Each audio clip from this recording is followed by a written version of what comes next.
Hello नमस्कार साथियों, स्वागत है आप सभी का एले साइंस के इस प्लेटफॉर्म पे। आज आप सभी देख रहे हैं अनफिल्टर्ड पॉडकास्ट और मैं हूं आपका होस्ट कुणाल सिंह। आज हमारे साथ हमारे स्टूडियो में बेहद ही खास शख्सियत, बेहद ही खास मेहमान मौजूद हैं। श्री राजकुमार सिंह सर, एक ऐसी शख्सियत जो आप समझिए कि जिन्होंने शिक्षा, साहित्य, समाज सेवा, साथ ही साथ राजनीति के क्षेत्र में एक बहुत बड़ा योगदान दिया है। सर की काफ़ी बड़ी जर्नी रही है, काफ़ी प्रेरणादायक जर्नी रही है। सर एक यूपीएससी एस्पायरेंट भी रह चुके हैं, साथ ही साथ यूपीएससी के फैकल्टी भी रह चुके हैं। सर एक सफल बिजनेसमैन भी हैं, शिक्षाविद भी हैं और साथ ही साथ फिलोथेरापिस्ट हैं। तो चलिए स्वागत करते हैं श्री राजकुमार सिंह सर का, जो कि बिहार के मटिहानी विधानसभा से विधायक भी हैं और साथ ही साथ सत्तारूढ़ दल से विधानसभा में सचेतक भी हैं, सत्तारूढ़ दल से। तो चलिए स्वागत करते हैं। सर कैसे हैं? ठीक है। सर बहुत सारी प्रश्न हैं यूपीएससी के छात्रों का आपसे पूछा गया, कमेंट सेक्शन से मैंने उठाया था। सर प्रश्न ये है सर कि आपका बचपन सर कैसा गुजरा था जब आप छोटे थे, बचपन में शिक्षा के क्षेत्र में खास तौर पे? देखिए, बचपन तो जैसे सभी लोगों का गुजरता जी है। जी जी सर। एक सामान्य सा ही बचपन मेरा भी था। और जहाँ तक शिक्षा की बात है तो सामान्य तरीके से ही शिक्षा की शुरुआत हुई। थोड़ा सा डिफरेंस ये ज़रूर रहा मुझ में कि मेरी शिक्षा लगातार एक जगह से दूसरी जगह, दूसरी जगह से तीसरी जगह शिक्षा का स्थान बदलता रहा। जी जी। बचपन में मुझे नहीं पता था क्यों बदल रहा था, लेकिन आज कई तरीके से हम लोग आकलन करते हैं तो लगता है कि उस वक्त की शायद पेरेंट्स की रिक्वायरमेंट रही होगी, क्योंकि लगातार हम पहले गया, फिर वहाँ से करसियोंग, फिर दार्जिलिंग, फिर पटना के कई स्कूलों में, और फाइनली साइंस कॉलेज से 12th करने के बाद। साइंस कॉलेज सर कहाँ की है साइंस कॉलेज? मैंने 10th पास किया पटना से ही, पाटलिपुत्रा हाई स्कूल से 1984 में। और एक संजोग की बात कहिए या जो भी कहिए, मैं उन दिनों नेतरहाट के बच्चे ही टॉप 10 में आया करते थे। लेकिन पाटलिपुत्रा से मैंने 10th दिया था और मैं उस वक्त टॉप 10 में था बिहार स्कूल एग्जामिनेशन बोर्ड की परीक्षा में। मेरा शायद 7वां स्थान था। तो उसके बाद साइंस कॉलेज में हम लोग मेरा एडमिशन हुआ। हमने 84 to 86, इनफैक्ट 87 तक हमने साइंस कॉलेज में पढ़ाई की। और उसके बाद एक साल ड्रॉप करके हम दिल्ली यूनिवर्सिटी चले गए। सर एक बहुत कॉमन प्रश्न है सर। अक्सर कई बच्चों से मैंने जब बात की और जो बच्चे यूपीएससी निकाले हैं तो वो कहते हैं अक्सर कि मेरा बचपन से ड्रीम था। सर आपका बचपन से था या ग्रेजुएशन कंप्लीट करने के बाद यूपीएससी की तैयारी का, क्योंकि आप यूपीएससी की तैयारी भी कर चुके हैं सर, तो बचपन से था सर या फिर ग्रेजुएशन कंप्लीट करने के बाद? देखिए, हम सभी जितने भी बच्चे भी हैं उनको भी मैं कहूँगा कि बचपन का तो एक फेज़ होता है। आप 10वीं तक शायद आप बहुत कुछ डिसाइड नहीं कर पाते हैं। हर चीज़ बनने का मन करता है। कुछ पेरेंट्स के एस्पिरेशंस होते हैं, कुछ बच्चों की अपनी कैपेबिलिटीज़ होती हैं, उनके अनुसार सोचते हैं, और कुछ वातावरण जो पीयर प्रेशर होता है उसके अंदर भी बहुत सारे बच्चे रहते हैं। कभी इंजीनियर बनने का मन करता है, लगता है हमको आईआईटी क्वालिफाई करना है, फिर किन्हीं को मेडिकल लगता है, कोई यूपीएससी की तैयारी करना चाहते हैं। लेकिन इतना ज़रूर कहेंगे कि सामान्यतः बिहार के बच्चों का एक लक्ष्य ज़रूर रहता है प्रशासनिक सेवा में जाने का, चाहे वो मेडिकल क्षेत्र से जाए, इंजीनियरिंग क्षेत्र से जाए या अन्य क्षेत्रों से भी जाए। तो वैसी ही हमारी भी कुछ ऐसी ही भावना थी। साइंस कॉलेज से मैंने ग्रेजुएशन 1 साल किया और उसके बाद सिर्फ यूपीएससी को फोकस करके मैं दिल्ली यूनिवर्सिटी चला गया और वहाँ जाके मैंने स्ट्रीम चेंज किया। साइंस से मैं आर्ट्स स्ट्रीम में आया और हिस्ट्री ऑनर्स रामजस कॉलेज से किया मैंने। सर आपकी जर्नी काफ़ी डाइवर्स रही है सर, आज आप सफल भी हैं सर। एक प्रश्न ये है कि आपके अनुसार सफलता क्या है सर? आप इतने बड़े पद पर भी अभी हैं, तो आपको अगर सफलता को परिभाषित करना हो सर तो आप कैसे करेंगे? देखिए, सफलता एक बड़ा ही एब्स्ट्रैक्ट टर्म है। सफलता के मायने हर एक इंसान के लिए अलग अलग हो सकते हैं, लेकिन मेरा इतना मानना है कि आप जिस क्षेत्र में भी हैं उस क्षेत्र में आप ईमानदारी से 100% देने का प्रयास करें। और उस 100% देने में हो सकता है कि आपको डिज़ायर्ड जो रिज़ल्ट है एक बार नहीं मिले, लेकिन उससे हार नहीं मानना चाहिए, लगातार प्रयास करना चाहिए। और लगातार प्रयास करते रहने से निश्चित रूप से हम लोग लक्ष्य के बहुत करीब पहुंचते हैं। और यही होता है, ये कोई बहुत बड़ा रॉकेट साइंस नहीं है। कोई एग्ज़ाम रॉकेट साइंस नहीं है। कोई बिजनेस आप करना चाहते हैं तो वो कोई रॉकेट साइंस नहीं है। इवन राजनीति में यदि आप आना चाहते हैं तो इसमें भी आप सिर्फ और समर्पण और डेडिकेशन है अपने क्षेत्र की समस्याओं के प्रति, लोगों की संवेदनाओं के प्रति, तो आप ये कार्य कर सकते हैं। सर एक कॉमन क्वेश्चन ये खड़ा होता है, अक्सर भगवत गीता में भगवान कृष्ण ने भी कहा है कि कर्म करते जाओ, फल की चिंता ना करो। सर कई बच्चे ना इसको लेकर कंफ्यूज हैं कि सिर्फ मेहनत करें और रिजल्ट की चिंता ना करें, तो सर इसको आप अपने तरीके से, क्योंकि आप काफ़ी एक्सपीरियंस फैकल्टी भी रह चुके हैं सर यूपीएससी में, आप इसका मतलब कैसे निकालते हैं सर? क्योंकि काफ़ी गलत मतलब इसका मार्केट में फैला हुआ है बच्चों के बीच में। नहीं, सफलता तो निश्चित रूप से मिलती है। मैं ये नहीं कहता हूँ मैं सिर्फ यूपीएससी की बात करता हूँ, तो मुझे लगता है कि आजकल लगभग 12 लाख के आसपास लोग प्रीलिम्स के sir recent sir 73rd annual report, और वो प्रीलिम्स की परीक्षा एक स्क्रीनिंग टेस्ट होता है। सब बच्चे जाते हैं, उसमें से स्क्रीन करके 10-12 हज़ार बच्चों को मेंस लिखने के लिए दिया जाता है। फर्दर उससे फिर बहुत कम लोगों को इंटरव्यू, 2000 के आसपास लोग इंटरव्यू देते हैं, और फाइनली जो वैकेंसीज़ के अनुसार 800-900 हज़ार के आसपास वैकेंसी होती है, वही लोग सेलेक्ट होते हैं। तो इसका मतलब ये नहीं कि 12 लाख बच्चों ने, जिन्होंने मेहनत किया, और जो फाइनली 800-900 बच्चे जो सेलेक्ट हुए, सिर्फ 900 बच्चों ने ही मेहनत किया, ऐसा नहीं है। ये तो एक प्रोसेस है, और इस प्रोसेस में बहुत कुछ मायने रखता है। लेकिन ईमानदारी से जब आप काम करते हैं तो मे बी आप यूपीएससी नहीं क्वालिफाई कर पाए, लेकिन आप एक बेहतर इंसान, एक बेहतर सिटीजन और एक बेहतर फाइटर बन के निकलेंगे। आप समाज के जिस क्षेत्र में भी जाएंगे आप उसमें बेहतर करेंगे। जी सर, आप काफ़ी इंटरेस्टिंग जर्नी आपकी रही, आप यूपीएससी एस्पायरेंट तो थे ही। सर जब आप यूपीएससी तैयारी कर रहे थे तो आपका समय सर अलग होगा, क्योंकि अभी तो चीज़ें बदल गई हैं। सर आपने सबसे मेजर प्रॉब्लम क्या फेस किया था? क्या आपको मेंटरशिप या गाइडेंस आसानी से मिल जाती थी उस दौरान? उस समय सर ज़्यादा उन दिनों बहुत ज़्यादा मेंटरशिप वगैरह नहीं था, लेकिन हम लोग जब आए थे तब मेंटरशिप और गाइडेंस थोड़े थोड़े आ गए थे, और हम लोगों को भी मिला था। हम लोगों ने भी प्रयास किया, हमने 4 बार मेंस लिखा। फाइनली नहीं होना कोई बहुत बड़ी बात नहीं होती है, और हम लोग कई तरह की चीज़ें, अब आज हम आकलन करते हैं, हमारे टाइम में बहुत सारे न्यू इंट्रोडक्शंस भी हुए थे। रिजर्वेशन हमारे टाइम में आया, एसे का इंट्रोडक्शन हमारे टाइम में आया, तो उससे बहुत ज़्यादा फर्क नहीं पड़ता। आज हम जब आकलन करते हैं, जो आप उस वक्त जितना मार्क्स आप लाके आपको इंटरव्यू कॉल नहीं आता था, शायद उससे कम मार्क्स में बच्चे क्वालिफाई हो जाते। तो ये सारा चीज़ बड़ा ही डायनामिक प्रोसेस है, और इन चीज़ों से बहुत ज़्यादा घबराना भी नहीं चाहिए। थोड़ा सा लगता है, उस वक्त के लिए लगता है कि हमने इतनी मेहनत की और हम सफल नहीं हुए, लेकिन आप कभी भी अगर आप डिप्रेस्ड नहीं होंगे और लगेगा कि आपने मेहनत सही दिशा में की थी, तो निश्चित रूप से कहीं ना कहीं आपको एक अच्छा जीवन में रोल मिलेगा करने के लिए, और आप जिस क्षेत्र में भी जाएंगे आपको वहाँ पे संतुष्टि है। सर आपका जो ईयर था सर, कब आपने प्रिपरेशन में एंट्री की थी सर? देखिए 91 में मैंने प्रिपरेशन शुरू किया था। 1992 में मैं माफ़ी चाहूँगा सर, इंदिरा शाह ने केस भी आया था, जो आपने अभी बात कही रिजर्वेशन की, तो मुझे याद आ गया। जी सर। और 91 में मंडल के टाइम में, जब मंडल कमीशन आंदोलन के टाइम में हम लोग शुरुआत किए थे, और पहली बार मैं बता दूं, ये भी क्लासिक है कि 91 में ही फर्स्ट टाइम यूपीएससी में पेपर का लीकेज हुआ था और एग्ज़ाम कैंसिल हुआ था।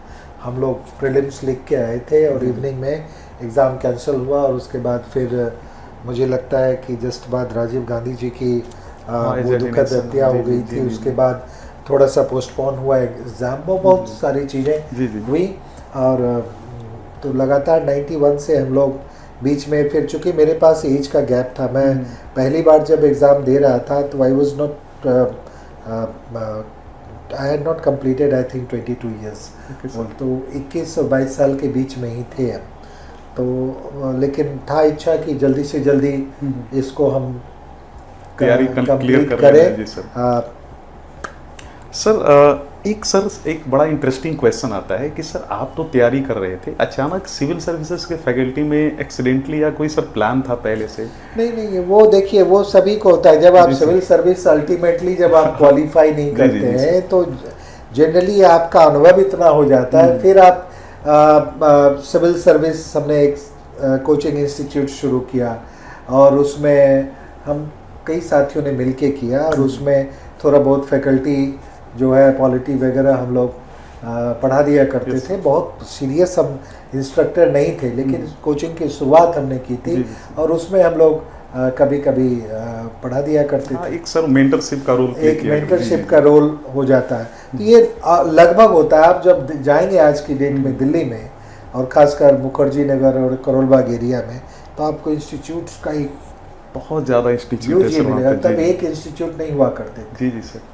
हम लोग जब थे वहाँ तो चाणक्य था, उसके बाद अशोक सिंह का मेरिडियन क्लासेस शुरू हुआ था। संजोग से हम ही लोग उसको शुरू करवाए थे, सर को रिक्वेस्ट करके कि आप पटना से दिल्ली चलिए। और तब एक अलग बात थी। आज वो सारे एस्पिरेंट्स जो कहीं ना कहीं क्वालिफाई नहीं हो पाए, या क्वालिफाई होने के बाद भी शायद डिज़ायर्ड उनको स्ट्रीम नहीं मिला, तो मैक्सिमम लोग अपने अपने इंस्टीट्यूट खोल लिए, और यूपीएससी से हमेशा उससे बने रहने, उससे जुड़े रहने का एक उससे निश्चित रूप से अच्छा आईएएस बनने का जो ड्रीम होता है सर, ये काफ़ी बड़ा होता है। सर आप एक यूपीएससी फैकल्टी के बाद आपने बिजनेसमैन, आप एंटरप्रेन्योर भी बने, आप एक काफ़ी सफल बिजनेसमैन रहे सर। ये मैं जानना चाहता हूँ और ऑडियंस भी जानना चाहेगी कि उसके बाद ऐसा क्या टर्निंग पॉइंट आया कि आपको लगा कि नहीं, पॉलिटिक्स में मैं बेहतर सेवा दे सकता हूँ?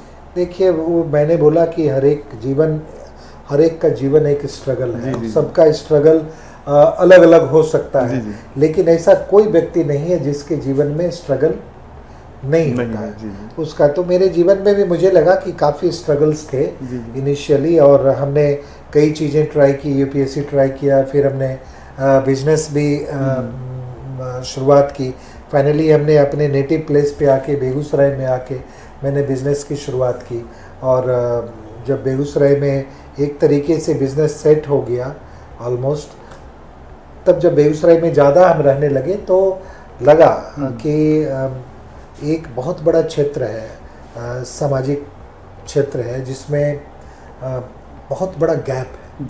और हम लोग का परिवार शुरू से ही लोगों से सरोकार रखने वाला परिवार रहा, लेकिन राजनीति में कभी किसी की अभिरुचि नहीं थी। मेरी भी ऐसी कभी अभिरुचि नहीं थी, लेकिन समाज से सरोकार हम लोग निश्चित रूप से रखते हैं। तो जिस क्षेत्र से मैं आता हूँ, मटिहानी विधानसभा क्षेत्र में पड़ता है, तो लगातार रहने से मुझे मैं देखने लगा कि काफ़ी पिछड़ा हुआ हमारा क्षेत्र रह गया। इसके बावजूद कि हमारे क्षेत्र से दुर्भाग्य की बात है कि लगातार सत्ताधारी दल के ही विधायक थे, लेकिन विकास के प्रति किसी प्रकार की सोच नहीं थी। मैं नीतीश कुमार जी से कंपेयर करता था। नीतीश कुमार जी आज आइकॉन है पूरे देश के लिए विकास के मामले में। कम रिसोर्सेज में रिसोर्स को मैनेज करके कैसे विकास की गाड़ी को पटरी पे दौड़ाना है, ये नीतीश कुमार जी के से कोई सीख सकता है। और बिहार को एकदम बिल्कुल ही नेगेटिव से एकदम आज सबसे तेज गति से आर्थिक व्यवस्था बनाने वाले। सर अभी माफ़ी चाहूँगा, मैं गवर्नेंस जब हम लोग पढ़ाते हैं सर, तो सर उसमें नीतीश सर का नाम आता है जो हमारे सीएम सर हैं, और उनकी जो मॉडल है सर वो हम लोग बच्चों को बताते भी हैं। तो सर आपने जो कहा कि नीतीश सर का जो एक प्लान है सर बिहार के डेवलपमेंट को लेकर, सीएम जो हमारे हैं वो काफ़ी अच्छा है सर। और आप मटिहानी के बारे में भी सर कुछ बोल रहे थे, आई थिंक। नहीं, मैं वही कह रहा था। तो जो आपने देखा कि बिहार की गति से मटिहानी की भी गति का विकास हो सकता था, और लगातार ये, लेकिन मटिहानी में विकास का कुछ डिफरेंट एक मॉडल ही, वहाँ पे एक डिफरेंट मॉडल चल रहा था जिसका विकास से कोई सरोकार नहीं था। वो छोटे मोटे पॉपुलिस्ट अप्रोचेस, समय समय पर लोगों को कुछ पॉपुलिज्म के आधार पे कुछ उसको वितरण कर देना, और उसके आधार पे राजनीति करते रहना, तो मुझे लगा कि ये दुखद है। और मटिहानी को बहुत आगे होना चाहिए विकास की रफ्तार में। मटिहानी को भी साथ साथ चलना चाहिए विकास के साथ साथ। तो नीतीश कुमार जी का ही वहाँ पे प्रतिनिधित्व भी था। तो मुझे लगा कि नहीं, राजनीति में आना चाहिए, शायद आके मैं कुछ कर पाऊँ अपने स्तर से। तो मुझे खुशी है कि मैं अचानक राजनीति में आ गया 2020 में। और इस बात का मैं धन्यवाद दूंगा अपने आदरणीय नेता का, नीतीश कुमार जी का।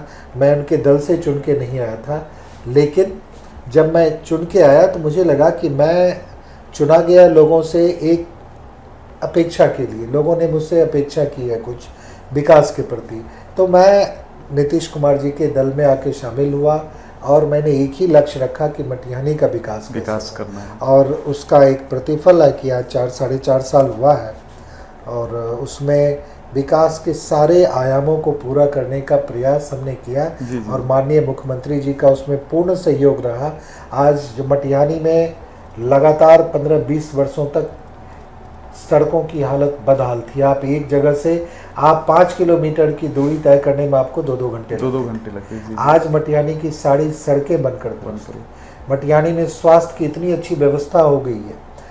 बहुत कम समय में बहुत ज़्यादा कुछ नहीं हो सकता है, लेकिन कम से कम संरचनाओं का एक जाल बन गया, स्वास्थ्य संरचनाओं का। मटिहानी का सुदूर प्रदेश सामो है, एक प्रखंड है जो कि काफ़ी गंगा के उस पार है, कटासा है। वहाँ पे एक बहुत बड़ा स्वास्थ्य केंद्र बनाया हमने, सामुदायिक स्वास्थ्य केंद्र। वहाँ के लोगों के लिए इस बार मुख्यमंत्री जी ने एक अतिरिक्त तोहफा दिया, वहाँ पे डिग्री कॉलेज की स्थापना की उन्होंने घोषणा की और वो न सिर्फ घोषणा हुई बल्कि वो मूर्त रूप लेने जा रहा है। तो ये सारे कार्य हुए मटिहानी में और तो मुझे संतोष इस बात का है कि जिस उद्देश्य से मटिहानी के लोगों ने मुझे चुना था, शायद उस उद्देश्य को मैं कुछ हद तक पूरा करने में लगा हुआ हूँ और मैं कर पाया हूँ, इस बात का मुझे संतोष है। सर अभी हाल ही में मैं इकोनॉमिक सर्वे बजट भी मैं देख रहा था, तो उसमें सर अभी आपके प्रयास से मेडिकल कॉलेज का भी वहाँ पर सर मैं सुन रहा था कुछ। जी, बेगूसराय जिले में मेडिकल कॉलेज भी बन रहा है। मैं वही बता रहा था, अभी मैं सिर्फ मटिहानी स्पेसिफिक होकर आपको बात कर रहा था। अगर पूरे जिले के विकास की बात करें तो बेगूसराय वैसे भी पटना के बाद सबसे ज़्यादा राजस्व देने वाला जिला है और प्रति व्यक्ति आय भी सबसे अधिक पटना के बाद बेगूसराय की है। तो बेगूसराय का योगदान बिहार के विकास में उत्तरोत्तर बना रहे, इसके लिए बेगूसराय में समग्र विकास की सारी योजनाएं दी गई। वहाँ मेडिकल कॉलेज बन रहा है, वहाँ पे भी एक कैंसर हॉस्पिटल की घोषणा की गई है, वो भी जल्दी बनेगा। तो लगातार चीज़ें हो रही है। और आप इंडस्ट्रियल क्षेत्र में आप जाएंगे तो अभी एक बहुत बड़ा इंडस्ट्रियल एरिया नया डेवलप हुआ है, जहाँ पेप्सी का प्लांट आया है, जहाँ इथेनॉल के प्लांट्स लग रहे हैं। तो ये सारी चीज़ें हो रही हैं। बेगूसराय लगातार सतत विकास की ओर अग्रसर है माननीय नीतीश जी की कृपा से। सर आप व्हीप भी हैं सर स्टेट लेजिस्लेटिव असेंबली में। सर एज अ व्हीप आपको किन किन चुनौतियों का सामना करना पड़ता है जब आप ये व्हीप तो एक आप सब जानते हैं, पढ़ाते भी हैं कि ब्रिटिश कॉन्सेप्ट है व्हीप का। ये पार्लियामेंट्री डेमोक्रेसी में व्हिप का मतलब होता है कि कोई एक ऐसा रिटर्न आदेश जो सरकार के द्वारा, सत्ताधारी दल के द्वारा पारित होती है। हर एक दल अपने अपने विधायकों के लिए वो आदेश का पालन फ्लोर ऑफ द हाउस पे उसका करना पड़ता है, स्पेशली जब कोई वोटिंग होता है। तो वही है फ्लोर का मैनेजमेंट करना और वही काम होता है व्हिप का। ये थोड़ा सा है, निश्चित रूप से जब वोटिंग का समय होता है तो हमें ये सुनिश्चित करना पड़ता है कि हमारे जितने भी विधायक हैं सब ऑन द फ्लोर हैं और सबको जानकारी है कि पर्टिकुलर मोशन कोई आएगा तो उस पर कैसे रिएक्ट करना है। तो ये सारी चीज़ें बतानी पड़ती हैं और विधायक भी सारे समझदार होते ही हैं। एक फ्लोर मैनेजमेंट का काम होता है व्हिप का जो हम लोग करते हैं। एक तरीके से मॉनिटर जो क्लास में रोल होता है। Exactly, you can say like that. Class के मॉनिटर के रूप में आप काम करते हैं। जी सर, ऐसा एक आप सर बिहार में काफ़ी बड़ी आपने योगदान दे दी है सर, लाइक अपने विधानसभा क्षेत्र में। सर आपके अनुसार बिहार को कैसे विकसित किया जाए जिससे हम जो हमारे प्राइम मिनिस्टर का भी और हमारे सीएम सर का भी एक गोल है कि बिहार भारत में उसकी जीडीपी में एक बहुत बड़ा रोल कंट्रीब्यूट करे आने वाले समय में, तो क्या हम ऐसा करें सर कि बिहार को विकसित कर सकते हैं? और सभी ऑडियंस को भी आप क्या सलाह देना चाहेंगे? देखिए, बिहार तो विकास के गति में आगे बढ़ रहा है। लेकिन बिहार का अगर इतिहास आप देखेंगे कि 15-20 सालों का जो रहा लगातार, खासकर मैं 90 से लेके 2005 के दशक को देखता हूँ, तो उस वक्त बिहार की काफ़ी अवनति हुई हर क्षेत्र में। वहाँ पे विकास का कोई मायने रह नहीं गया था और उसके बाद से और सारी चीज़ें चरमराई हुई थी। लॉ एंड ऑर्डर सब लोग जानते हैं। एक उस पीरियड को जंगल राज लोग कहते थे, तो यूं ही नहीं कहते थे। यहाँ से पलायन हो रहा था, यहाँ से व्यापार का पलायन हो रहा था, यहाँ से छात्रों का पलायन हो रहा था, यहाँ से आम आवाम भी अपने आप को असुरक्षित महसूस कर रहे थे। बाहर के लोग बिहार आने में डरते थे। तो बिहार में निवेश आने का तो कहीं कोई सवाल ही नहीं पैदा होता था। तो उसके बाद नीतीश कुमार जी ने आने के बाद जिस तरीके से बिहार में सबसे पहले जो उन्होंने देखा कि कैसे बिहार आगे बढ़ सकता है, तो उन्होंने लॉ एंड ऑर्डर को पहले व्यवस्थित किया। जी जी जी लोगों में कॉन्फिडेंस आया जी जी कि एक सत्ता है यहाँ पे, एक सरकार है जो जनता के लिए, उसकी सुरक्षा के लिए सदैव तत्पर है। और समर्पित। पहले 5 सालों में उन्होंने पूरे लॉ एंड ऑर्डर को दुरुस्त किया जी जी और कमिट किया लोगों को कि इंफ्रास्ट्रक्चर हम लोग बिहार को देंगे, जैसे बिजली। जी सर। 2015 तक नीतीश जी ने वादा किया था कि 2015 तक हर घर में बिहार को बिजली हम देंगे, तो उन्होंने उस वादे को निभाया। जी जी। आज बिहार में लगभग 24 आवर्स हम कर हाँ, सकते जी, हैं जी, सर। कि बिजली गांव हो चाहे शहर हो। तो इंफ्रास्ट्रक्चर के क्षेत्र में बहुत ज़रूरी है, जो बेसिक इंफ्रास्ट्रक्चर है, बिजली है, सड़क है, जी, जी। ये और लॉ एंड ऑर्डर है, ये सारी चीज़ें जो है आपको विकास में बहुत बड़ा रोल कंट्रीब्यूट करती जी, है, जी। मेजर कंट्रीब्यूटर जी, जी, होता है। और इसी से आपकी इंडस्ट्रियल डेवलपमेंट होता है। और जब इंडस्ट्रियल डेवलपमेंट है तो निश्चित रूप से उसके साथ साथ रोजगार के रोजगार अवसर के बढ़ते हैं, सृजन होंगे। जी सृजन होता जी, है। और युवाओं को फिर बाहर नहीं जाना पड़ता जी, जी। है, पलायन नहीं करना पड़ता है, स्थानीय स्तर पे रोजगार मिलता है। जी, जी। और साथ ही साथ शिक्षा, शिक्षा, हाँ शिक्षा जो एक मूल आधार है सर। आधार है, जी जी जी उस पे पूरा जोड़ दिया। जी जी। और मैं नीतीश सर कुमार जी केस ने। स्टडी भी मैं सर पढ़ता और हूँ। आप देखते रहिए जी, जी। शिक्षा में आमूल चूल और बेसिक लेवल से शिक्षा को कैसे आगे बढ़ाया जाए, जी, जी, इसका उन्होंने प्रयास किया। लोगों में ड्रॉप आउट रेट्स बहुत ज़्यादा थे, जी, स्कूल जी, में जी, सर। एडमिशन नहीं लेते थे बच्चे। तो इन सब चीज़ें के लिए जो प्रोत्साहन देना, जो इंफ्रास्ट्रक्चर तैयार करना, ये सारी चीज़ें की गई। और ये सारी चीज़ें ही ज़रूरी होती है विकास के लिए। और ये करने में जब बहुत पीछे होता है कोई राज्य, और जब ये चीज़ें नए स्तर से करनी पड़ती है तो उसमें थोड़ा समय लगता है। समय लगता है। थोड़ा समय लगा, लेकिन आज उसका रिजल्ट दिख रहा है हमको। पॉजिटिव रिजल्ट दिख रहा है सर। सर अभी जैसे आपने बोला इंडस्ट्रीज की बात की, बिहार में हम सर और इंडस्ट्रीज को कैसे अट्रैक्ट कर सकते हैं? देखिए, अभी आप देख रहे हैं कि लगातार सरकार प्रयास कर रही है जी, जी। कि इन्वेस्टर्स समिट हो रहे हैं यहाँ पे, लोगों का इंटरेस्ट क्रिएट हो रहा है बिहार में। यहाँ आने के बाद लोग देखते हैं कि नहीं, जो एक बिहार के बारे में भ्रांति थी जी, जी। कि यहाँ का इंफ्रास्ट्रक्चर सही नहीं है, यहाँ सड़कें सही नहीं है, यहाँ पे बिजली की व्यवस्था नहीं है, यहाँ कानून व्यवस्था नहीं है, ये सब चीज़ों से अब जब इन्वेस्टर समिट्स बिहार में हुए हैं तो मुझे लगता है कि अभी 94 हज़ार करोड़ रुपए का एक MOU साइन हुआ है। जी, जी, जी। डिफरेंट लोगों ने यहाँ पे इन्वेस्ट करने में अपना इरादा जताया है जी, यहाँ पे। तो ये सब चीज़ें हैं।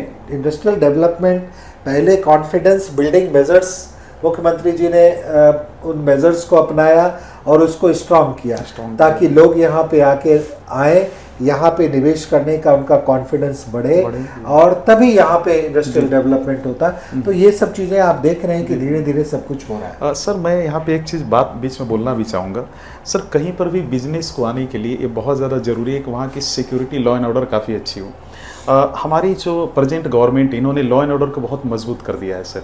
तो हमारे यहाँ पर भी हाल की वर्षों में, पिछले 20 वर्षों में देखा गया कि काफ़ी बड़ी इन्वेस्टमेंट आ रही है। युवाओं को रोजगार भी मिल रहा है। जहाँ तक मैं सर खुद पॉलिटी पढ़ाता हूँ तो मैंने उस चीज़ को एनालाइज किया है। सर एक प्रश्न आप पर आपसे ये है कि सर बिहार की अधिकांश आबादी कृषि पर निर्भर है। सर कृषि क्षेत्र में हम क्या ऐसा साइंटिफिक टेक्नोलॉजी या साइंटिफिक चीज़ों को इंट्रोड्यूस करें जिससे कि क्रॉप प्रोडक्शन बढ़े? आप अपने स्तर पे अगर बताना चाहें। कृषि के क्षेत्र में भी नीतीश कुमार जी ने बहुत इनोवेटिव कार्य जी जी जी। इन्होंने ग्रामीण, हम सब जानते हैं कि 89% जो बिहार की आबादी है वो प्राइमरी सेक्टर यानी कृषि पे आधारित जी जी जी। और इसके लिए उन्होंने कृषि रोड मैप बनाया और योजना रखी 5-5 साल की। आज चौथे कृषि रोड मैप पे जी, है। जी, जी। उसमें कैसे किसानों को अधिक से अधिक कृषि कार्य से फायदा मिले, इसकी व्यवस्था की गई। MSP तय किया गया। जी, जी। हर अभी जो हमारा 7 निश्चय 2 में है, हर खेत तक बिजली की व्यवस्था की गई ताकि किसानों को बहुत सस्ते दाम पे, मुझे लगता है 55 पैसे प्रति यूनिट के दाम पे बिजली, ताकि हर खेत तक सिंचाई की व्यवस्था हो, बिल्कुल लगभग एकदम शून्य प्राइस पे वो किया गया। तो किसानों के प्रति लगातार संवेदनशीलता बढ़ती जा रही है और अब तो क्रॉप को भी, MSP को भी डाइवर्सिफाई किया जा रहा है।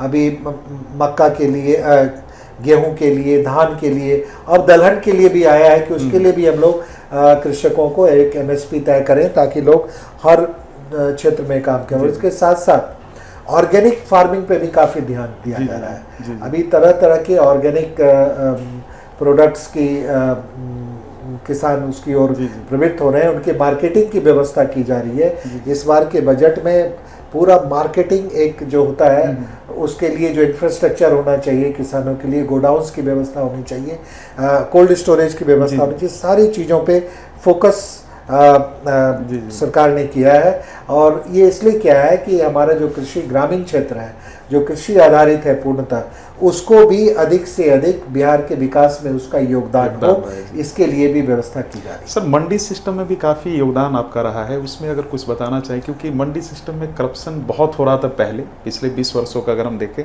लेकिन 20 वर्ष के पहले, लेकिन इधर जो हम देख रहे हैं जब से हमारी नई सरकार आई है नीतीश सर के अंतर्गत, इसीलिए मैंने कहा कि वो मंडी सिस्टम जो था पहले, वहाँ पे भी बिचौलिए और दलाल कृषकों का प्रोडक्ट, अब सरकार स्वयं एक एमएसपी तय करके देती है। और अब किसानों का जो प्रोडक्ट जो सरकार भी लेती है उसका रखरखाव की व्यवस्था होनी चाहिए, उसके लिए गोडाउन्स की व्यवस्था हो रही है, कोल्ड स्टोरेज की व्यवस्था हो रही है, ताकि जो सब्जी का प्रोडक्ट है, फ्रूट्स की खेती भी लोग करते हैं, उनको भी एक प्राइस भी मिले उनको, और उनके प्रोडक्ट का वहाँ पे हिफाजत भी हो। तो ये सारी व्यवस्था की जा रही है।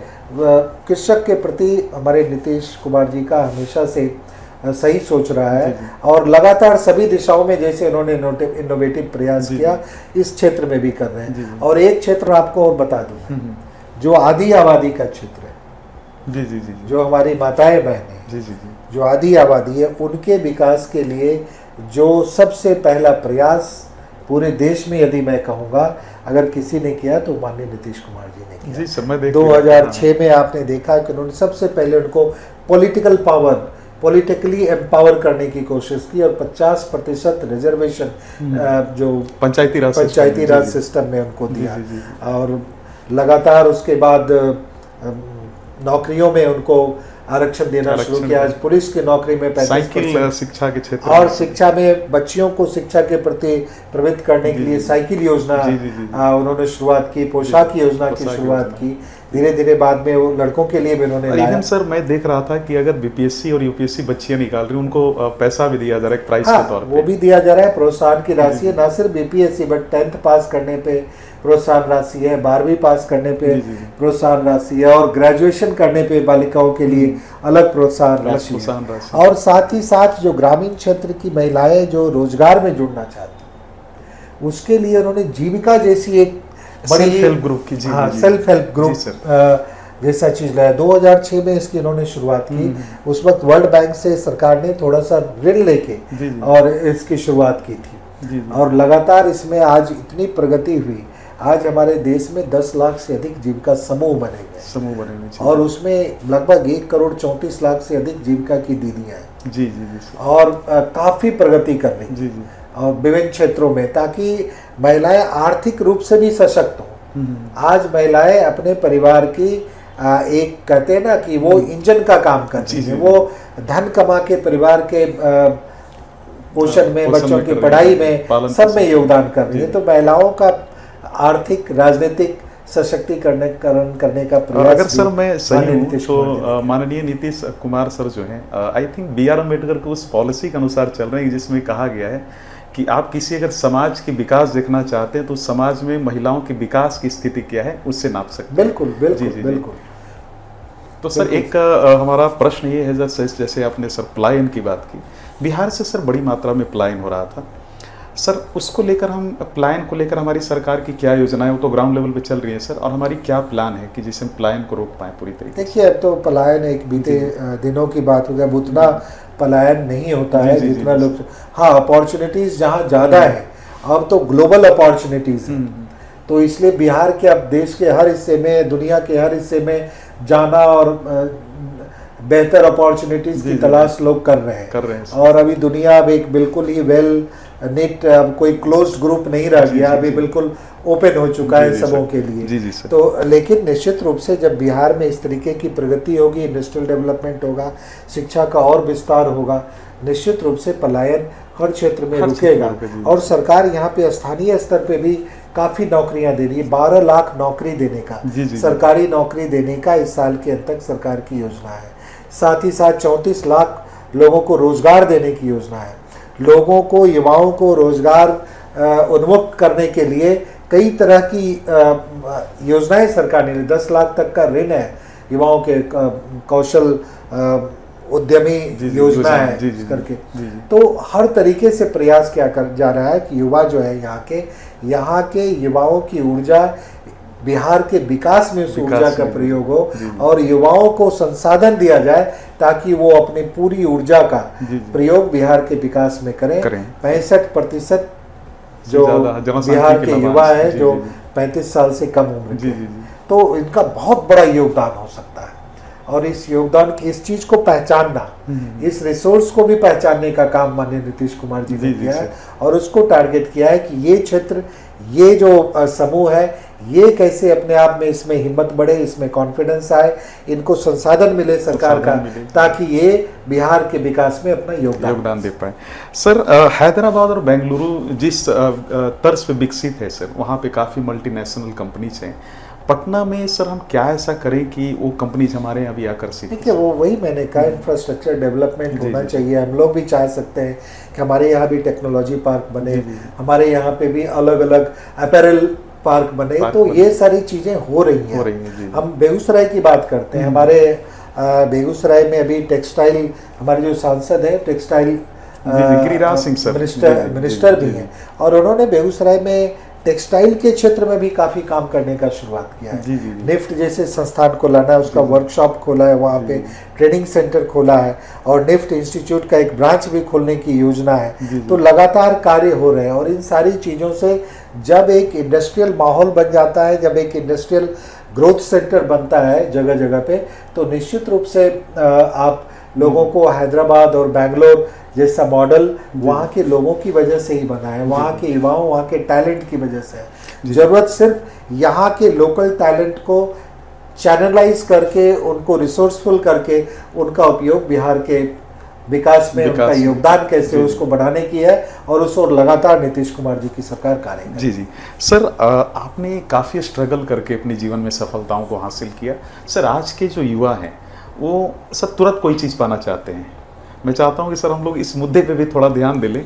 और सर, युवा आजकल सोशल मीडिया में ज़्यादा उलझा हुआ है, आप सर क्या सलाह देंगे? एक बार रील वो चलाते हैं तो बस चलाते जाते हैं 2 घंटों तक। अब ये तो आप समझ रहे हैं कि निश्चित रूप से पहले जो धीरज और पेशेंस और जो टाइम था वो आज के युवाओं को हर चीज़, चूँकि ये 2020 का ज़माना है, अब तो आप देखिएगा कि और भी धीरे धीरे हर चीज़ में फास्ट मतलब चीज़ें चाहिए और चीज़ें भी उसी तरीके से परिवर्तित हो रही हैं।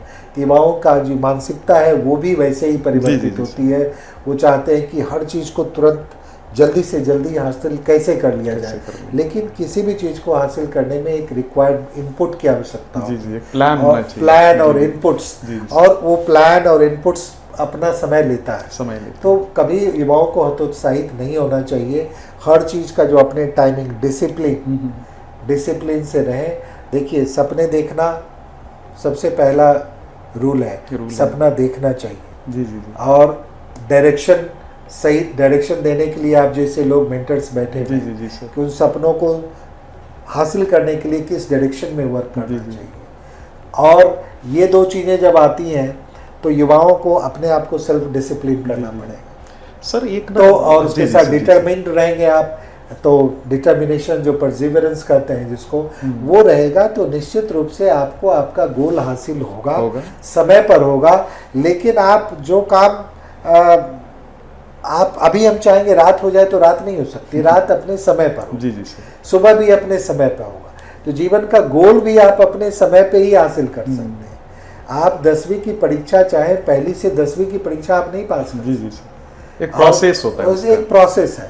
तो ये समझना पड़ेगा। एस्पिरेशंस बहुत ज़्यादा हाई हो गए हैं और एग्जाम्पल्स भी सोशल मीडिया तो लोगों को इतना चीज़ें दिखा देता है, बहुत चीज़ों को इतना ग्लोरीफाई करके दिखाता है और लार्जर देन लाइफ इमेज ही हमेशा दिखाता है।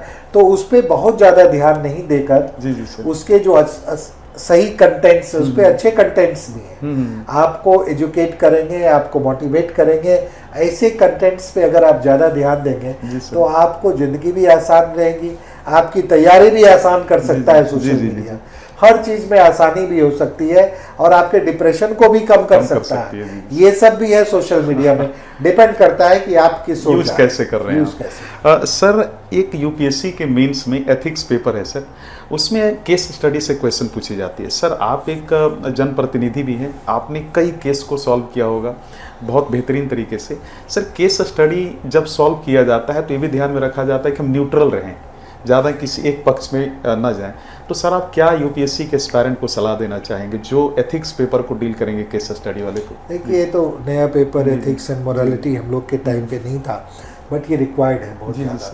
जब आप एक एडमिनिस्ट्रेटर बनते हैं तो आपको एथिक्स और मोरालिटी का भी ज्ञान होना चाहिए कि आप जीवन सिर्फ जीवन का व्यवहारिक पक्ष कुछ और होता है। और जो एडमिनिस्ट्रेटर होता है, आप जिलाधिकारी बन के जाते हैं, आप पुलिस पदाधिकारी बन के जाते हैं, तो आपको ग्राउंड लेवल पे आपको बिल्कुल व्यवहारिक होकर कार्य करना पड़ेगा। वहाँ पे एथिक्स और मोरालिटी का बहुत बड़ा योगदान है और उन चीज़ों का ध्यान में सभी लोग को रखना चाहिए और हम सब लोग रखते भी हैं। तो बच्चे भी जब पढ़ेंगे एथिक्स और मोरालिटी तो लगेगा कुछ नया नहीं कर रहे हैं जीवन में। हम अपने परिवार में भी जब कुछ हो जाता है तो जब पूरे परिवार के सदस्य बैठते हैं तो उन्हीं एथिक्स की बात करते हैं। तो ये सब भी वही चीज़ है, व्यवहारिक प्रैक्टिकल पहलुओं पे ज़्यादा एडमिनिस्ट्रेशन जो है अब प्रैक्टिकल ज़्यादा हो चुका है और ये होना भी चाहिए। जी सर। सर काफ़ी प्रश्नों पे चर्चाएं हो चुकी हैं। मैंने जो क्वेश्चन रेडी किया था हमारी टीम काफ़ी इस पे लगी थी सर। एक प्रश्न जाते जाते सर आपसे पूछूंगा। सर आपने मटिहानी विधानसभा को लेकर काफ़ी बातें की। सर मैं खुद एनालाइज जब कर रहा था, मैं देख रहा था कि आपने काफ़ी बड़ा योगदान दिया है मटिहानी विधानसभा को विकसित करने में। सर आगे का क्या प्लान है आपका? अगर इस बार आप जीत कर आते हैं तो आप क्या एक्स्ट्रा करेंगे जिससे मटिहानी? देखिए, मटिहानी में बहुत कुछ करना बाकी है क्योंकि मटिहानी विकास से बहुत दूर रह गया। मटिहानी में बहुत कुछ किया जा सकता था। त्रासदी जो मैंने पहले भी बताया, क्योंकि सत्ताधारी दल का ही प्रतिनिधित्व था और उसके बावजूद भी मटिहानी को विकास से दूर रखा गया। उसकी राजनीति को डिफरेंट तरीके से एक परसेप्शन बनाया गया कि मटिहानी के लोगों के बीच में समय समय पर कभी नारियल कंबल कुछ चीज़ें वितरित कर दो, श्राद्ध और ब्याह में कुछ पैसों की मदद कर दो। तो विधायिका का यही रोल है, जबकि विधायिका का ये रोल है ही नहीं। ये तो हर व्यक्ति करता है समाज में। जो एफ्लुएंट लोग होते हैं और जो संवेदनशील होते हैं, सब लोग अपने अपने स्तर से इस तरीके से समाज में किसी न किसी की सेवा करते हैं। लेकिन विधायिका एक बहुत बड़ी चीज होती है। विधायिका का रोल होता है समाज को एक आदर्श माना, उस विधानसभा को आदर्श स्वरूप देना हर क्षेत्र में, चाहे शिक्षा का क्षेत्र हो, स्वास्थ्य का क्षेत्र हो, इंफ्रास्ट्रक्चर का क्षेत्र हो। इन सारी चीज़ों को एक आदर्श स्वरूप देने के लिए सरकार का सहयोग भी मिल रहा और उसके बावजूद भी हम नहीं कर पा रहे हैं। तो ये त्रासदी थी। मुझे मौका मिला सरकार के साथ में काम करने का ये 4-4.5 सालों में। ये अलग बात रही कि 20 से जो 25 का कार्यकाल, उसमें अधिकांश समय 1.5-2 साल का समय तो कोरोना के कारण कोई कार्य नहीं हो पाया। लेकिन जो भी समय मिला उसमें उस समय का भरपूर प्रयोग मटिहानी के लोगों के आशीर्वाद की वजह से, उनके द्वारा दी गई ताकत की वजह से। सिर्फ आज मैं कुछ भी यदि कर पाया हूँ तो उसमें मटिहानी की जनता की ताकत ही एकमात्र कारण है। वो ताकत थी और माननीय नीतीश कुमार जी का सहयोग था। उनका सहयोग भी उसी ताकत की वजह से मिली। तो जनता का ताकत जब आपके साथ होता है तो आपको अपने रोल में ईमानदार रहना चाहिए। और सर जनता का वही मैंने किया। जी सर, एक और जगह जनता का ताकत मैंने देखा सर, जब भी जनता के साथ कुछ गलत होता है, मटिहानी विधानसभा का खासतौर पे, आप उनके लिए तुरंत खड़े हो जाते हैं। मैंने कुछ वीडियो में देखा कि नहीं ये गलत है, ये नहीं होने दूंगा। तो ऐसा हुआ है, जब भी कहीं पे हुआ है, चाहे पुलिस प्रशासन से गलती हुई हो या स्वास्थ्य के क्षेत्र में हुई, तो मैंने इंटरफेयर निश्चित रूप से किया है समय पर। और जब जानकारी होती है तो ये रोल भी करना चाहिए। हम विधायक हैं, हम लोग, जनता ने इसी उम्मीद से हमको चुना है, तो हम लोगों ने लगातार उसके लिए प्रयास, लोगों की उम्मीद पे खरा उतरने का प्रयास हमने किया है और वो लगातार कर रहे हैं। आगे बहुत कुछ होना बाकी। ऐसा नहीं है कि मटिहानी को आदर्श स्थिति में लाने में कम से कम 5 बरस और लगेगा, तभी मटियानी को एक हम कमोबेश हर क्षेत्र में ला सकते हैं। हमें खुशी है कि सरकार ने मटियानी को एक अपने जो पॉलिसी थी सिर्फ अनुमंडल स्तर पे डिग्री कॉलेज बनाने की, उस पॉलिसी को शिथिल करते हुए सामो में एक डिग्री कॉलेज दिया और उसके बाद एक रूल ही बना दिया अब सरकार का इस बजट से कि अब हर प्रखंड में डिग्री कॉलेज बनेंगे। तो उसी वाले मॉडल, आपके वाले मॉडल, उसी मॉडल। अच्छा जी। तो ये मेरे लिए खुशी की बात है कि सामो में बना तो पूरे बिहार के प्रखंडों के लिए ये रूल बन गया। तो और भी जगह पे अब हमारे और भी प्रखंड जहाँ जहाँ है, जहाँ डिग्री कॉलेज नहीं है, वहाँ पे हम लोग प्रयास करेंगे कि उच्चतर शिक्षा के लिए लोगों को स्थानीय स्तर पे सुविधा मिले। स्वास्थ्य की सेवाएं दी जा रही हैं, लोकल लेवल पे इंडस्ट्रियल डेवलपमेंट हो, एग्रो बेस्ड इंडस्ट्रीज का भी उपयोग हम लोग कर सकें ताकि एग्रीकल्चरल इकोनॉमी है और agro based industries local level पे यदि तैयार होंगी, बनेगी तो रोजगार के और भी चीज सृजित होंगे और रोजगार के साथ साथ तो सब कुछ विकास की सारा चीज रोजगार पे डिपेंड करता है। सर ऐसा मटिहानी विधानसभा के आप एक जनप्रतिनिधि हैं सर, आप अपने विधानसभा क्षेत्र के सभी निवासियों को क्या आप मैसेज देना चाहेंगे सर? मैं उनका आभार व्यक्त करूंगा कि उन्होंने मुझे अपनी ताकत देकर उनकी आवाज़ विधानसभा में बनाया है और मैं उनकी आवाज़ बना हूँ और मैंने ईमानदारी से प्रयास किया है कि मटिहानी की जो भी बातें होती हैं वो मैंने सरकार तक पहुँचाने का काम किया है और सरकार से निदान ला के मटिहानी तक पहुँचाने का काम किया। सर लास्ट एक प्रश्न है आपसे, आपका समय मैं काफ़ी ले चुका हूँ सर। सर यूपीएससी प्रीलिम्स 2025 अभी हाल ही में अगले महीने है 25 मई 2025 को। आप सर एक यूपीएससी के फैकल्टी और एस्पायरेंट भी रह चुके हैं, प्रीलिम्स भी आपने निकाला है 4 बार। आप क्या सर बच्चों को लास्ट मिनट टिप्स देना चाहेंगे? लास्ट मिनट टिप तो बच्चों ने जितनी तैयारी करनी थी लगभग तैयारी बच्चों ने कर ली है।